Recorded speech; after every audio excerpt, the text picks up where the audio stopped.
lagi. Tepuk tangan untuk kita semua. Kita coba icebreaking dulu. Bangkit berdiri. Ada 7 kebiasaan anak Indonesia hebat. 1, 2, 3. Ada 7 kebiasaan anak-anak Indonesia hebat.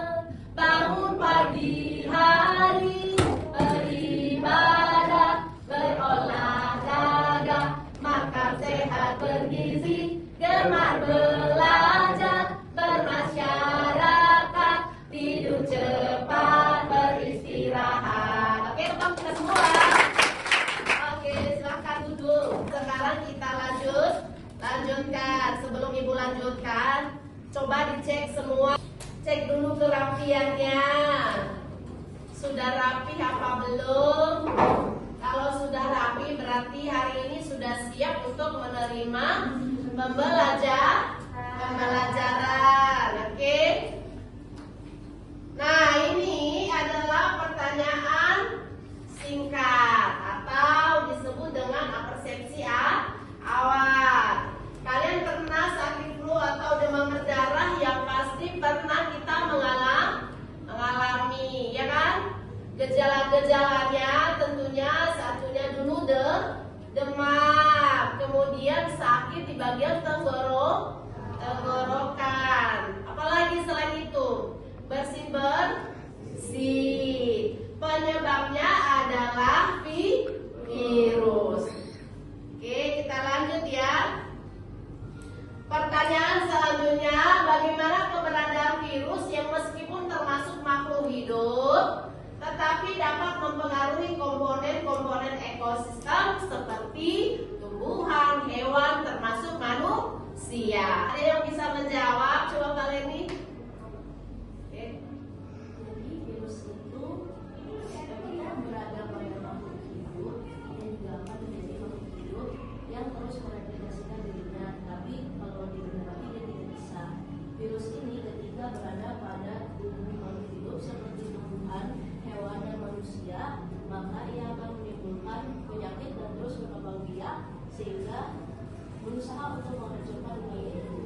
Oke, tepuk tangan untuk kakak Valeni. Terima kasih. Ya, betul sekali. Ketika virus ini berada di tubuh atau di sel-sel inang, maka virus ini dia akan nanti menghancurkan sel-sel inang. Kenapa? Karena dia memiliki kemampuan untuk bereplikasi atau memperbanyak diri. Begitu yang terlintas di benak kalian. Yang pasti ketika ditanyakan tentang kata virus, maka pasti kalian itu bilang ini penyakit nih, ya kan? Nah, ketika kita mendengarkan kata virus, pasti adalah pembawa penyakit. Artinya bahwa virus ini ada yang menguntungkan, ada yang merugikan. Gak semua virus, tapi ada juga yang menguntungkan bagi kita, gitu ya. Lanjut. Judul materi kita adalah virus dan perannya. Oke. Tujuan pembelajaran: memahami pengertian virus, menjelaskan bagaimana virus bereproduksi. Nanti ada 2 cara virus bereproduksi. Ada siklus litik, juga ada siklus lisogenik. Ketiga, mengetahui peran virus dalam kehidupan, baik yang menguntungkan maupun yang merugikan. Makanya ibu bilang, nggak semua kata virus itu kalau udah dibilang virus itu merugikan, nggak semua merugikan ya. Ada pula yang menguntungkan. Kemudian memahami cara mencegah penyebaran virus. Oke? Mengapa virus dianggap berbahaya? Ada yang bisa menanggapi, memberikan argumen ataupun ini? Silakan. Ya. Ada yang bisa? Silakan. Coba si Cecilia, mana Cecilia di sini? Silakan Kak. Kalau boleh berdiri.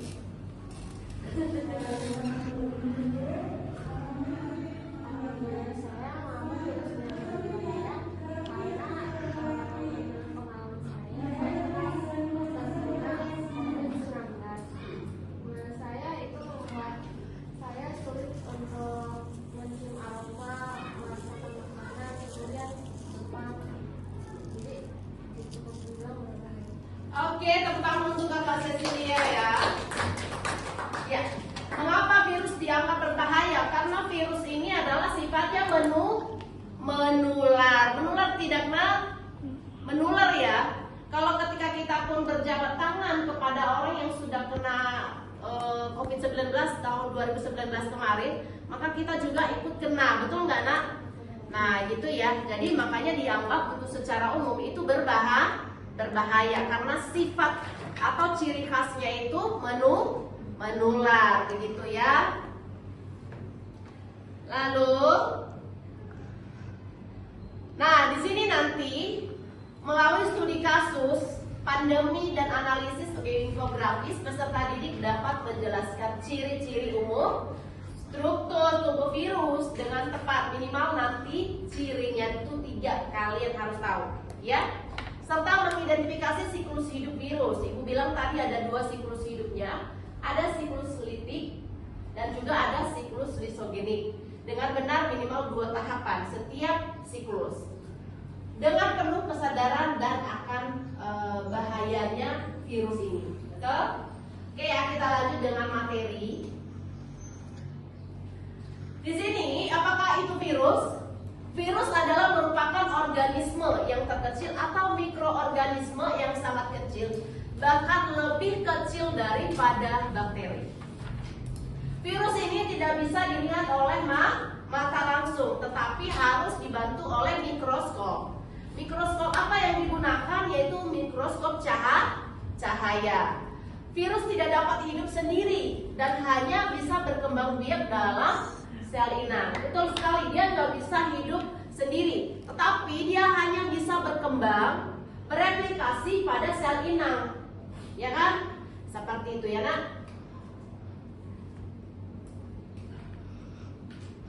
Lanjut. Nah, ada 3 hal yang harus kita pelajari di sini nanti. Satu dulu, sejarah virus. Kedua, cirinya. Ketiga, kasus-kasus atau penyebab-penyebab yang disebabkan oleh virus atau penyakit yang disebabkan oleh virus gitu ya. Di sini ada bapak kita Dmitri Ivanovsky di 1892. Dia adalah merupakan ilmuwan dari Rusia yang melakukan percobaan penyakit di tanaman mosaik tembakau. Ya, penyakit mosaik tembakau. Kedua, ia menemukan bahwa agen penyebab penyakit dapat lolos dari filter bakteri. Awalnya itu dia mengira toksin, namun penemunya membuka jalan bagi penelitian lebih lanjut. Kayaknya si bapak kita ini masih ragu-ragu untuk mengambil suatu kesimpulan. Maka nanti akan diteruskan lagi dengan para ilmuwan yang lain, yaitu namanya Martinus. Ia berasal dari Belanda. Ia mengkonfirmasi temuan Ivanovsky. Ia menyebut agen ini sebagai Contagium vivum fluidum atau sering disebut dengan cairan hidup yang menular. Istilah virus berarti racun mulai populer. Di tahun 1935, Wesley Stanley, dia berasal dari Amerika yang berhasil mengkristalkan virus, yaitu virus mosaik tembakau. Virus mosaik tembakau ini biasanya dia menyerang tanaman atau tumbuhan. Penemuan ini menunjukkan bahwa virus memiliki struktur yang teratur dan diperlakukan seperti bahan kimia. Ini adalah tonggak penting dalam biologi molekuler. Jadi sebetulnya ini sejarah virus ini banyak sekali sejarah virus, mulai dari Adolf Meyer. Di sini baru ibu cantumin, mungkin di buku cetak itu ada, ya. Bukan hanya 1-2 orang, karena ada beberapa para ahli yang mengemukakan atau yang meneliti tentang virus ini seperti apa. Jadi kita masuk pada struktur virus. Yang pertama, dia memiliki kapsid. Kapsid ini adalah merupakan lapisan atau pembungkus daripada kepala virus. Lihat, ini kepala virus. Ini. Lalu di dalam kepala virus itu terdapat yang namanya asam nukleat. Ya, asam nukleat ini berupa DNA dan juga RNA. Ya, di sini ya. Kapsid ini fungsinya adalah membungkus kepala daripada virus ini. Kemudian dia punya leher yang menghubungkan kepala dengan ekor. Dia punya selubung ekor daerah sini. Kemudian dia punya serabut ekor. Dia punya lempeng dasar. Kemudian dia punya jarum. Jarum ini berfungsi untuk menempel pada sel inang. Seperti itu. Jadi bisa kita simpulkan bahwa struktur virus itu ada 3 hal. Yang pertama ada kepala, ada leher, dan ada ekor. Ditambah dengan bagian-bagian yang lainnya, ada kapsidnya, kemudian ada asam nukleatnya, ada selubung ekornya, dan juga ada serabut, ada lempeng dasar, dan juga ada jarum penusuk yang tentunya nanti menempel pada sel-sel inang. Oke ya, sampai di sini ya udah dipahami ya. Kita lanjut lagi. Nah, cara reproduksi virus ada 2. Ingat ya, ikuti dari awal sampai akhir karena nanti ada soal-soal atau penilaian terakhir. Daun litik dan daun lisogenik. Di mana daun litik dan lisogenik ini kita mulai dari daun litik. Dia itu ada istilahnya kata adsorpsi, penempelan. Tadi kan kalian lihat di strukturnya itu ada yang kayak seperti jarum itu, ya kan? Jadi dia itu menempel pada reseptor spesifik permukaan sel inang. Itu yang disebut dengan adsorpsi, penempelan pada sel inang. Oke ya. Kedua adalah penetrasi. Nah, kalau sudah menempel, maka nanti terjadi yang namanya penetrasi, memasukkan materi genetiknya atau DNA ataupun RNA ke dalam sel inang. Itu ya. Setelah melubangi membran sel dengan bantuan enzim. Oke, yang ketiga, sintesis atau replikasi. Kalau dibilang replikasi, dia mulai mereplikasikan di diri. Ya, materi genetik virus yang mengambil alih sel inang. Dia mengambil alih sel-sel inang. Lalu dia nanti menghentikan aktivitas sel inang. Dan dia menggunakannya untuk memproduksi komponen-komponen virus baru yang disebut dengan asam nukleat. Yang keempat, tahap yang keempat adalah perakitan. Komponen virus yang telah diproduksi tadi ini, yang baru, itu nanti dirakit menjadi partikel virus yang lengkap. Baru nanti terjadi yang namanya lisis, mulai penghancuran. Sel inang pecah karena adanya jumlah virus baru yang tinggi, melepaskan virus baru tersebut untuk menginfeksi sel-sel lain. Berarti di sini kita simpulkan bahwa daun litik ada 5 tahap. Ada adsorpsi, ada nanti penetrasi, ada sintesis. Sintesis ini mereplikasikan diri dalam sel inang. Kemudian ada perakitan, kemudian ada lisis. Dia mulai melakukan yang namanya menghancurkan sel inang sehingga nanti dia bisa beralih ke tempat yang lain. Ketika misalnya badan kita sudah lemah, kalau misalnya virus sudah masuk dalam tubuh, dia kan tadinya dia sudah menempel. Setelah menempel dia penetrasi kan, dia memasukkan sel-selnya ke dalam tubuh kita, itu ya. Kemudian baru nanti ketika dia udah masuk dalam sel tubuh, maka dia mulai bekerja tuh. Dia melakukan pekerjaan. Nah, supaya dia bisa mampu mereplikasikan diri. Setelah dia mereplikasikan diri, dia itu mulai merakit sel-selnya ke dalam sel-sel inang.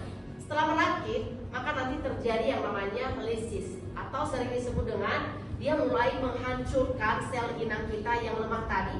Maka ketika kita udah sakit, udah lemah, maka dia berusaha untuk mencari tempat yang lain atau inang yang lain. Ya, seperti itu. Misalnya kita udah tidak berdaya lagi, dia berusaha. Makanya sifatnya tadi itu menular. Ketika saya dengan kalian, saya berjabat tangan, maka bisa nanti kena kalian. Kalau ibu sudah dalam keadaan kurang sehat, misalnya sudah kena COVID-19, itu hati-hati, nggak boleh berjabat tangan. Karena satu sifat virus yang paling umum kita dengar adalah menular, gitu ya. Sampai di sini udah bisa dipahami nggak, Nak? Sudah ya? Berarti masuk ke selanjutnya, daur lisogenik. Nah, daur lisogenik juga hampir sama dengan daur litik. Hanya saja pada lisogenik ada nanti sifatnya penggabungan, gitu ya. Tadi ada penetrasi dan penempelan dan penetrasi. Kemudian ada penggabungan materi genetiknya. Kemudian ada pembelahan sel. Pembelahan sel ini dia mulai membelah diri. Kemudian ada induksi. Baru nanti masuk ke tahap yang kelima adalah memasuki siklus litiknya. Setelah terpicu materi genetik, virus akan keluar dari DNA inang dan memasuki siklus litik, menyebabkan sel inang memproduksi virus-virus baru. Hampir sama penjelasannya dengan siklus litik. Hanya saja di sini ada proses penggabungan sel materi genetiknya. Seperti itu ya. Oke, kita lanjut. Cara reproduksi virus ada dua tadi sudah. Nah, ini adalah merupakan daurnya. Seperti ini. Yang tadinya kalian dengar ada yang namanya adalah penempelan. Nah, ini yang disebut dengan penempelan. Ini DNA profagnya. Dia mulai menempel pada sel inang, tapi dia masih belum masuk ke dalam. Ya kan? Ini ada gambar ini nanti. Tuh ya. Setelah itu kita lihat di sini dia udah masuk ke dalam sel inang, ya kan? Perhatikan yang biru-biru ini ya. Ya kan? Ini DNA dari virus, dia masuk ke sini. Ya kan? Setelah itu dia udah masuk kan? Baru nanti terjadi DNA faknya, protein baru. Dia disintesis di sini nomor 3.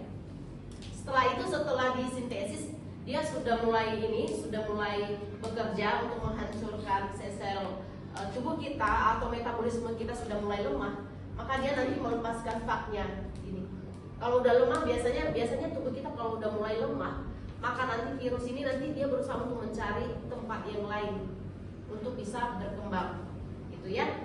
Begitu juga dengan siklus lisogenik, hampir sama. Dan yang lebih detailnya mungkin di sini nah.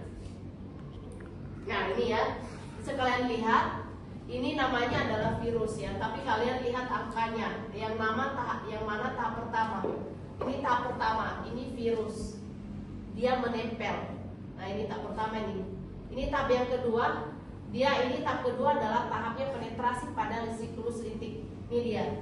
Dan dia sudah mulai memasuki sel inang dengan menggantikan sel inang itu dengan DNA-nya sendiri.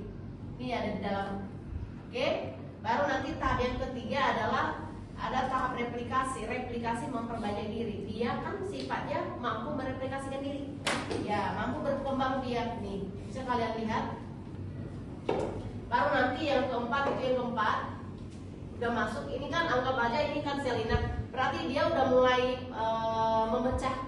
Ya udah pecah sel inang, maka nanti ketika sudah pecah sel inang tersebut dia keluar tuh, dia cari lagi tempat yang lain supaya dia bisa berkembang. Gitu, seperti itu ya. Begitu juga selanjutnya di tahap litik dan lisogenik, hampir sama penjelasannya gitu ya. Hanya saja di awal tadi, kalau di lisogenik ada tahap penggabungan DNA-nya. Kalau yang di sini dia menghancurkan DNA sel inang dulu. Gitu ya, kalau di litik seperti itu ya. Lanjut. Nah, kasus penyakit yang disebabkan oleh virus itu ada yang pertama influenza. Ini kenapa ibu ambil sampel ya? Karena yang sering kita alami, sering kita rasakan adalah virus influenza, ya kan? Nah kalau kalian tanya nanti influenza ini dia memiliki asam nukleat apa, Miss? Dia memiliki asam nukleatnya RNA, itu ya. Nah biasanya dia itu menyerang tubuh manusia. Pertama dia menyerang yang namanya saluran pernapasan. Kemudian ada flu burung. Kalau flu burung ini H1N5. Ini flu burung ya. Kalau flu babi H1N1. Oke ya. Kemudian AIDS. Nah, kata AIDS pernah nggak kalian mendengar? Pernah ya. Ini juga yang disebabkan oleh virus HIV gitu ya. Nah, cara penyebarannya nanti kita akan mencoba membahas lagi. Ada LKPD nanti yang akan ibu bagikan gitu ya. Ada kelompoknya masih ingat? Oke, kelompok 1, kelompok berapa kalian ini? Ya, 4 ya. Oke, kelompok 1 angkat tangannya. Oke. Kelompok berapa kak? Oh, 1. 4 2 1.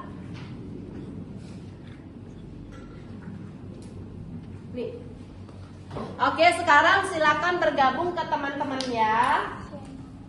Ke teman-teman untuk mendiskusikan yang ada di LKPD, lembar kerja peserta didik. Di situ ada berupa kasus. Kalian baca dari awal sampai akhir. Baru nanti ada pertanyaan, silakan dijawab. Untuk memudahkan kalian tuh bagi-bagi tugas. Jangan hanya satu orang yang mengerjakan, oke? Sepakat ya? Sekarang Ibu minta silakan bergabung ke kelompoknya masing-masing. Let's go.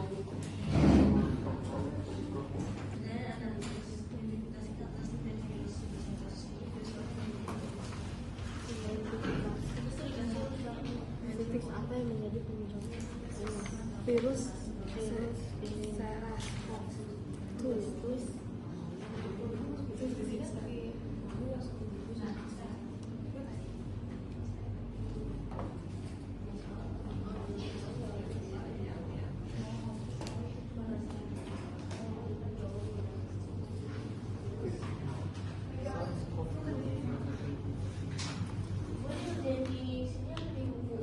dikerjakan di belakangnya ada Pak.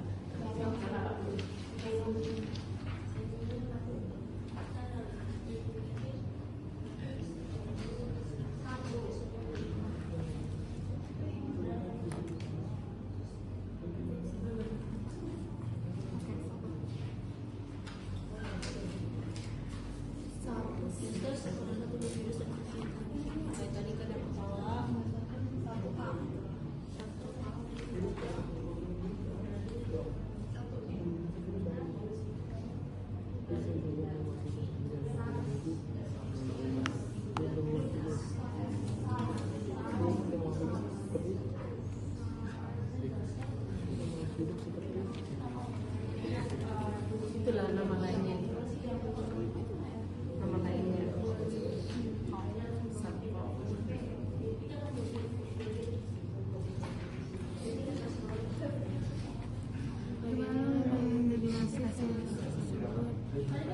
Ya, itu pelajaran saya ya di belakang kelas LKPD-nya. ini kan dalam salinang yang litik gak sih? Kan yang dilitik itu kan dia mengacungkan itu kan salinang. Kalau iso gini kan sama juga, cuma dia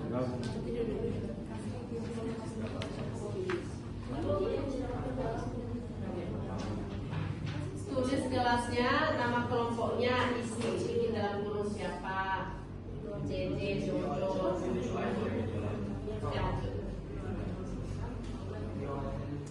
Bisa. Ibu ini udah. Sudah.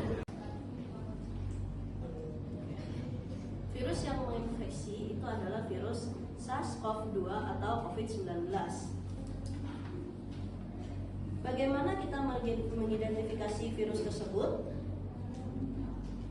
sekian dari presentasi hasil diskusi kami. Terima kasih. Oke, pertama kelompok 4 ada kepala. Di dalam kepala virus itu terdapat yang namanya asam nukleat. Kemudian ada kapsid yang membungkus kepala daripada virus. Kemudian ada leher yang menghubungkan badan virus ke kepala.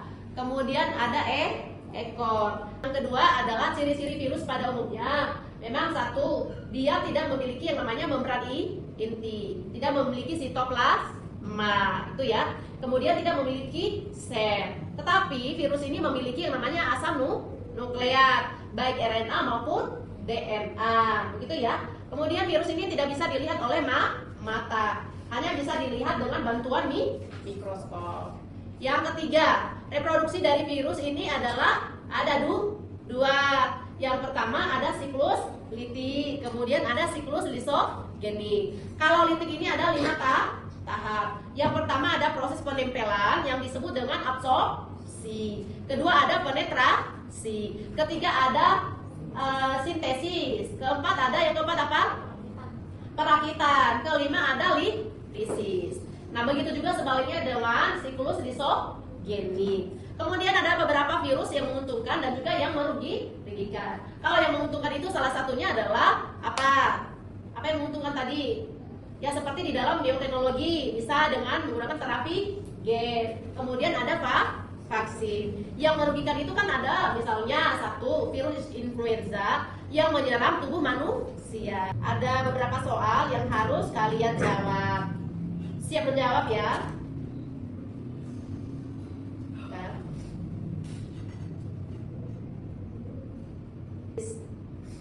Coba kalian baca apa yang menyelimuti materi genetik virus. Jawabannya apa? Vaksin. Oke, kita lihat jawabannya. Berarti betul jawabannya ya. Yang menyelimuti ini yang membungkus bagian daripada kepala virus. Tepuk tangan untuk kita semua dulu ya. Oke, lanjut pertanyaan selanjutnya. Coba kalian baca. Virus berkembang biak dengan cara menginfeksi apa? Sel inang. Kita mau lihat jawabannya. Betul ya, tepuk tangan. Lanjut. Virus apa yang menyebabkan flu? Influenza. Oke, kita lihat. Betul jawabannya. Oke, terakhir. Materi genetik virus bisa berupa apa? DNA dan RNA. Betul ya. Pertanyaan yang paling terakhir apa terakhir ya? Coba kalian baca apa cara yang paling efektif untuk mencegah penyebaran virus? Yang paling efektif, kita mau lihat jawabannya. Cuci tangan apa atau berolahraga, istirahat, tidur? Berarti cuci tangan. Oke, nah itu aja kuisnya ada 5, berarti sudah terjawab semua. Di sini ada refleksi. Coba baca sama-sama 1, 2, 3 ya. Peserta didik diminta menuliskan 1 sampai 2 kalimat refleksi tentang hal menarik yang saya pelajari tentang virus hari ini. Ayo nomor 1, 2, 3. Setelah mempelajari berbagai keterangan virus, menurut Anda apa yang seharusnya menjadi fokus utama dalam resisten virus di masa depan? Apakah pencegahan penyakit, pemanfaatan terapi gen, atau hal lain? Jelaskan alasannya. Ada yang bisa menjawab? Refleksi ya. Pertama, kita mempelajari mengenai virus ini lebih lanjut lagi supaya kita tahu virus ini cara mencegahnya gimana, sehingga dalam depannya bila ada penyakit yang bisa menyebabkan virus tersebut dapat ya kita cegah, dapat kita hentikan juga kalau bisa. Habis itu menurut saya Kalian setelah mempelajari materi virus dan perannya, tepuk tangan dulu untuk kalian. Sangat bahagia dan senang. Ketiga, apakah pembelajaran hari ini berkesadaran dan bermakna menyenangkan? Coba 1, 2, 3 ya. Apakah pembelajaran hari ini berkesadaran? Ya. Kenapa bisa kalian katakan ya? Karena membutuhkan pikiran, oke. Karena bisa berpikir kritis. Salah satu yang membuat kita berkesadaran dengan kita mempelajari virus, maka kita bisa tahu bahwa penyakit-penyakit apa saja yang disebabkan oleh virus. Nah, yang bermakna tadi ibu lihat kalian itu kan berpikir kritis, mencari jawaban dari kasus yang ada atau dari masalah yang muncul. Kemudian kalau menyenangkan ya menyenangkan bagian dari ice tadi kan bisa menyenangkan ya kalian kan? Oke, jadi demikian pertemuan kita hari ini. Sudah selesai, Ibu sudahin. Karena sudah selesai, untuk minggu depan jangan lupa dikumpulkan hasil presentasinya. Kemudian bagi kelompok yang nggak sempat hari ini, maka minggu depan akan dilanjutkan. Terima kasih, selamat pagi.